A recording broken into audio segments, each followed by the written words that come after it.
Hey, what's going on, guys? JMac here. So, the day that the patch notes were released for patch 2.2, I was going to put out a review video, but I figured it'd be more beneficial for you guys and myself if I went ahead and just played the patch for a few days and got a feel for the changes and how the Witch Doctor's faring in this patch so far.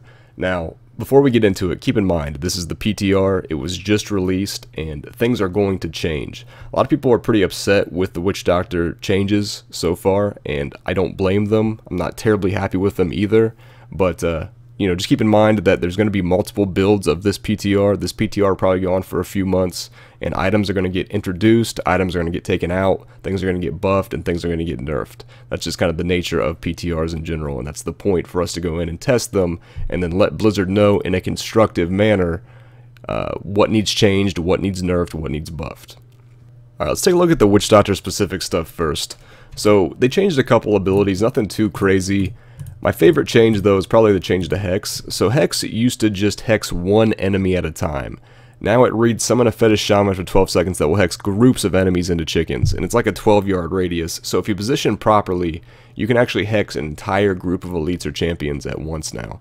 And it's really pretty good. It's good CC. It's kind of a nice alternative for something like Mass Confusion Paranoia on your bar, or even like Horrify in certain builds. So I like that quite a bit, and if you run the Jinx rune, hexed enemies take additional 20% damage still, so you still get a damage buff out of it along with the crowd control.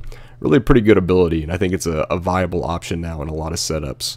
The other change is to Fetish Sycophants. When you hit enemies with your spells, you have up to a 15% chance to summon a dagger-wielding fetish. This is up from 10%. So it used to be 10%. Basically what they did is they reduced the proc coefficient of Reign of Toads. So I'm assuming they did that because they were upping the chance to summon a fetish with the passive, so it kind of evens out, but then other abilities now have a better chance of summoning fetishes, right? So, if you're running Carnival with Dagger of Darts, you'll get fetishes out even quicker now than you would before. So overall, I don't really think Reign of Toads got nerfed too much as far as proccing fetishes, but it just kind of got brought in line with everything else. So other abilities are now viable, opposed to Reign of Toads being the only thing that you would ever run in tandem with the passive. So that brings us to my favorite new item they introduced, and that is the Cloth of Transcendence. Summon a Fetish Sycophant when you hit with a mana spender. That is when you hit with a mana spender. So before, we were relying on our proc coefficient from Reign of Toads to proc fetishes from the passive. This, as soon as anything that spends mana, anything that spends our resource, as soon as it hits an enemy, we get a fetish. So we're talking about getting 15 fetishes out extremely fast this way. And the majority of the time in pet builds, you're running a one-hander anyway, so you're attacking really quickly. So it's really easy to get out 15 really fast. And it's really good against single targets. Before, if you were spamming Reign of Toads on, say you're doing a 45 plus Greater Rift, and all your pets just died to one of the hard bosses, getting fetishes back out from the passive is near impossible. You could barely do it. Now, it's extremely easy. You'll have about 15 fetishes again in no time.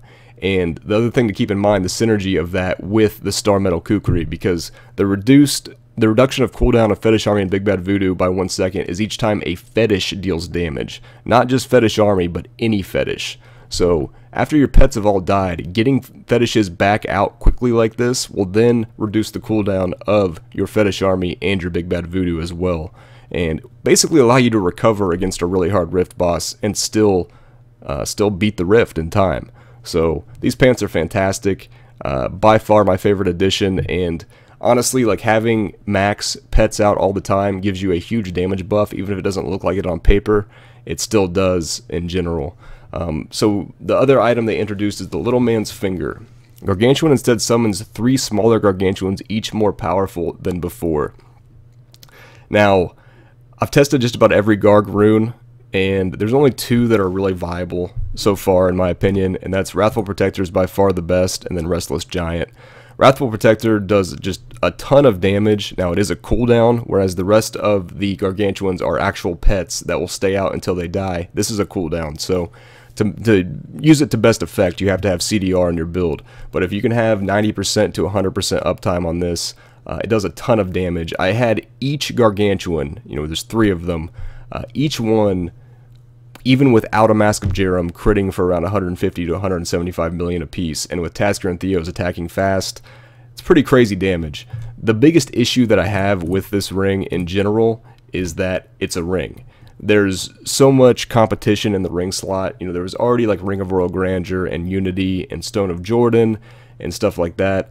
In this patch, they added 4 to 5 new rings as well that are extremely good, including this one. So it's pretty tough to justify running this, but I think it is something that you could run up to 45 plus greater rifts, maybe capping out around 47-ish depending on the rift itself. But it is really, really good damage, and it definitely like feels like a legitimate zoo build, you know, especially if you run like a homunculus and the Wrathful Protectors and all your fetishes and stuff. It's pretty cool. It's a fun build to play, but the viability of it, I'm not quite sure. If it was, say, if this ability was on, say, bracers or a belt, I would have no problem dropping a Witching Hour or Augild's 3-piece to run this. Alright, that brings us to the revamped Zuni set. Now, they only added one new piece of Zuni, that's the Zuni gloves. So before we had 5 pieces, the feet, the head, the torso, the offhand, and the fingers. Or the finger, excuse me. Now we have the hands.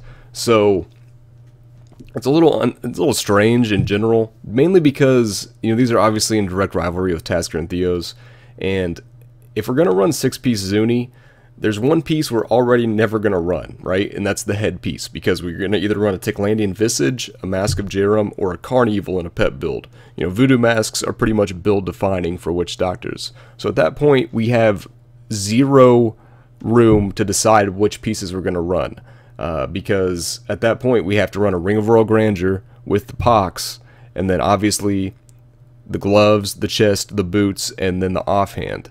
And to do that, you have to sacrifice, say you're running something like I have set up right here, like a Ticklandian sacrifice build. To run 6-piece Zuni, I would have to drop the homunculus, which means I couldn't run sacrifice for that damage. I'd have to drop any of the rings I wanted to run for a Ring of Royal Grandeur and a Zuni Pox. I'd have to drop my Tasker and Theos for the gloves. And all of that just for the 6-piece bonus, that is, enemies hit by your mana spenders take 100% more damage from your pets for 4 seconds. It's just not worth it. There's no way it's worth it.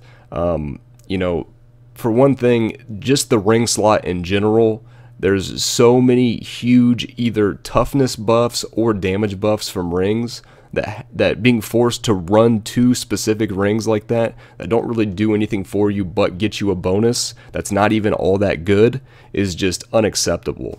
I think if they at least added shoulders, I would be somewhat okay with that, because then it would be quite good in a Carnival setup. If they added shoulders, you could run shoulders, gloves, boots, chest, offhand, and then you'd still be able to run double Unity for greater rifts, but you're also getting a huge damage buff. So if they wanted to make the Zuni set specific to that build, I'd be somewhat alright with that, because for the most part it looks like pet builds in general are still going to be much better without running a 6-piece set like this. Normal pet builds, you know, where you're not shooting darts with a Carnival. Any other build with Ticklandian Visage or Mask of Jerem or something. So, you know, I think that this will be changed. I think they'll add another piece, or they'll mess around with the bonus itself to actually make it worthwhile, or something. They have to do something, really. I mean, like, every class in this patch is getting something amazing for their class, and they're getting extra builds for viability in Season 3 and in the patch, whereas at the moment, witch doctors are doing pretty good. Like, a dude did a 49 with some of these new items, but it wasn't with a set bonus. You know, it wasn't with the Zuni set. It was just with mainly just the new pants, and then the restraint and focus combo, which we'll go over in a minute, was really about it. So hopefully they change something with Zuni and get it in line with some of the other sets power-wise. Well, it just remains to be seen. But again, it is the PTR, and I think they are listening to our feedback, so we'll see what happens. Alright, that brings us to some of the new rings. So they revamped the focus and restraint. So now, when you get the 2-piece bonus, all of your damage is increased by up to 150% based on how much primary resource you have. And, you know, in pet builds, for the most part, we are using a mana spender now with Cloth of Transcendence, but honestly the best one to run from my testing so far is just the Poison Spirit Haunt rune, which is going to give 20% extra damage to all your pets, and it only costs 50 mana. 50 mana is pretty much nothing, really. So you can have basically 100% mana almost all the time as long as you manage your resources properly. So basically, what this is a better damage buff than a 6-piece set with just 2 rings.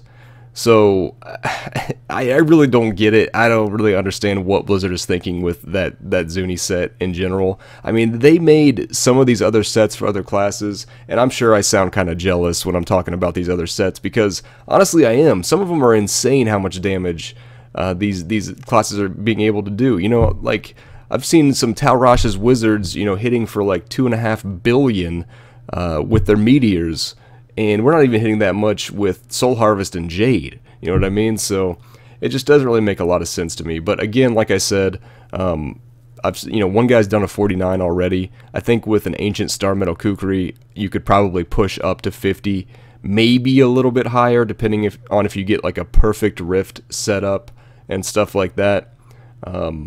But it's probably right around there right now. But it's definitely with this combination. I think just about every class right now is trying to fit this into their builds, because that's just so much damage. It's not even funny. So then the other items that are pretty crazy: the Obsidian Ring of the Zodiac. Reduce the remaining cooldown of one of your skills by 1 second each time you spend a resource. Now, first thing that's going to come to mind to any Witch Doctor is Jade Harvester. I mean, a lot of Witch Doctors were already running really high CDR and a Stone of Jordan and high Greater Rifts and not even running Unity anymore, and I think this will take that spot. This gives you way more uptime on Jaunt, and it'll give you you'll be soul harvesting way more often as well. And you can kind of like force the cooldown on specific abilities if you want to. You know, if just one of your abilities is on cooldown and you spend a resource, it's going to reduce the cooldown of that one ability because it's the only one that's on cooldown. Now obviously, you know, if you've Perinadoed and you Jaunted, it's Soul Harvest and Horrified, then it's going to pick one of those 4. And I believe it just picks it at random. So that's really good in there. It's also not bad in a Tall Man's Finger pet setup, which we're going to go over a couple pet setups here in just a minute that I've messed around with that I think are, at the moment at least, probably your best bet. So I like that quite a bit. So then you also have the Broken Promises Ring. After 5 consecutive non-critical hits, your chance to critically hit is increased to 100% for, I believe the range is either 2 or 3 seconds. So ideally you'd have a 3-second one. But again, you know, Haunt doesn't crit anymore. So all you have to do is cast Haunt 5 times and then you get this buff. So that's the other thing too with Jade. You know, Jade doesn't crit basically, but you get damage from crit chance. So if your crit chance is 100%, you're going to get a ridiculous amount of damage in Jade Harvester. And this is also really good for pet builds too. You can run this in a pet build and you know, cast Haunt 5 times and then have 100% crit chance for 3 seconds. So that's definitely an option. I don't think this is quite as powerful as how broken CDR can be, and more than likely this ring I feel like might get nerfed. I don't think it's necessarily broken for Jade Harvester or Witch Doctors in general, but I have a feeling it's going to end up being broken for other classes. It's pretty difficult for Blizzard to balance an item like this around every single class. You know, if this was a specific item to one class, it'd be much easier for them. But trying to bounce this around every class and every build in the game is pretty difficult overall. Let's take a look at a couple pet builds. So this is what I think is probably the best build overall. So we're running Haunt, Poison, Spirit. Haunted enemies take 20% more damage from all sources. This takes the spot of Reign of Toads. And honestly, Reign of Toads was only good for one thing, that was proccing fetishes. And Haunt is actually better at proccing fetishes. It's quicker now with the Cloth of Transcendence pants, and gives your pets a damage buff. So that's a really nice addition to the build. Sacrifice, Provoke the Pack. 20% increased damage per stack, and we're going to run a Homunculus to get dogs out to then sacrifice. Big Bad Voodoo Slam Dance, we're running an SMK to have this out all the time. Spirit Walk Jaunt. Horrify, Face of Death with the Ticklandian Visage to basically perma-CC everything, or at least that's the idea. Keep everything crowd controlled while your pets deal damage, and keeps you and your pets alive. Fetish Army Legion of Daggers. Pierce the Veil. Spirit Vessel. Gruesome Feast. Now this 4th passive slot used to be Fetish Sycophants with Reign of Toads, but now that we don't need to run that with the new pants, I like Gruesome Feast quite a bit. We're going to run Illusory Boots, which means you're free to move around to pick up health globes. It's definitely the best option as far as damage. You could go other routes, though. Go more defensive for, say, Jungle Fortitude, Fierce Loyalty, Zombie Handler, something along those lines. So it's really up to you. I think Gruesome Feast is probably the best option, though. As far as items, the Ticklandian Visage, 8-second ideally is what you want. You'd also rather have a socket than sacrifice damage here, but sacrifice damage isn't the worst. We're going to run natural 3-piece Awe Guilds, so shoulders with Fetish Army, chest with Fetish Army, and then physical bracers. Just a physical crit chance, crit damage socket amulet. Got a Witching Hour here. The Cloth of Transcendence pants, like we already talked about. Illusory Boots. Homunculus. Now, ideally, you want a 4-second Homunculus. That's probably one of the most important parts of it. You could probably run with a 5-second okay, but 4-second is really important. And then, if you can get one that's ancient with crit chance and Fetish Army damage, that's the dream, but, it's easier said than done. I've probably rolled like 30 of these on the PTR so far, and this is the best one that I got. And then the SMK, which is really pretty well rolled, but again, you definitely want an ancient one if you want to try to push up close to 50 with pets. And then the Focus and Restraint combination. As far as legendary gems go, you're more than likely you're going to run Bane of the Trapped is going to be your best, because everything's going to be horrified in place anyways, so Bane of the Trapped will do a ton of damage. Pain Enhancer is quite good, and then more than likely your third one's going to be Enforcer, although I have messed around with the Taeguk gem, because it's pretty easy to keep the stacks going since you're casting Haunt so often.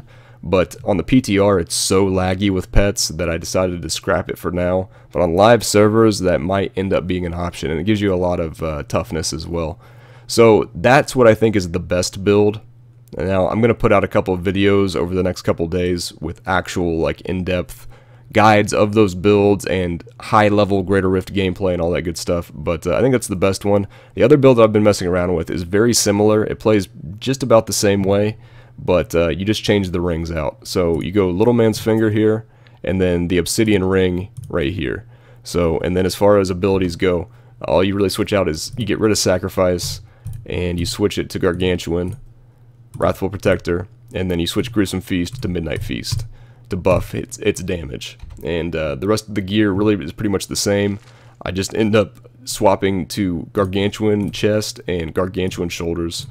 And that's really about it. You could stay with Fetish Army shoulders and chest too if you wanted to, because you're still running Fetish Army. I just liked buffing the Gargantuan damage to see how much damage he could do. I think you could run this setup up to around 46 or 47 probably, maybe a little bit higher with lucky riffs, but you're just, you're losing out on so much damage not running this setup. It's crazy. This is going to end up giving you more damage than having out 3 Wrathful Protectors most of the time, if not all the time, depending on how much CDR you have. If you have somewhere around 30 to 35% CDR between the Obsidian Ring of the Zodiac and Graven Justice, you should have pretty close to 100% uptime, if not 100% uptime on Wrathful Protector. It's dependent on how quickly you're killing things. So if you're doing a really high Greater Rift and things aren't dying as fast, you may not have as much uptime on Wrathful Protector. But around 35%-ish should be plenty. Now you could go more if you wanted to, but definitely the idea is to try to have out Wrathful Protector all the time if you can, to really make this build viable. One last item to talk about real quick is the Engiome Sword. Your skull cooldowns are reduced by 6 seconds. Now, people have been telling me this isn't working properly, so I have not tested it myself at all yet. But potentially, if it does end up making it into the game with an effect similar to this, it could have applications in Jade Harvester for sure.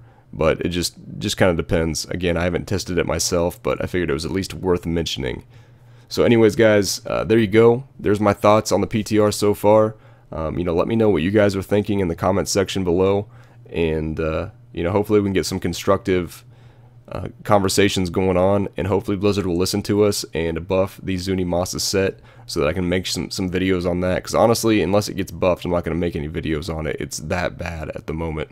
So I plan to put out some build videos within the next few days, and I actually may even put out a couple wizard videos if you guys are interested in that too. So anyways, guys, as always, thank you very much for watching. If you enjoyed the video, don't forget to like and subscribe and all that good stuff. I'll see you guys next time.